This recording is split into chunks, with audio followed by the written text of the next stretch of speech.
sins having a detrimental effect on our rizq. The more you stay away from bad friends and bad company, and maybe that could be your family, that could be someone that you love so much and is very dear to you, but that could be family. And the more you stay away from them, the more your rizq will increase. The more you sin, your rizq will decrease. Do you understand? So that is the most important thing for us to understand in this video. We have effects of sins, and then we have effects of good deeds. The good deeds should outweigh the bad deeds.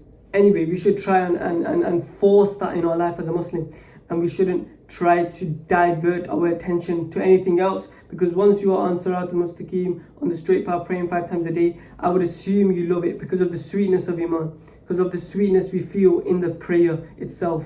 That's what the kafirs and disbelievers, they don't have that. They don't have peace. As Muslims, we have peace in the salah. We have peace in Allah. We are at peace within ourselves.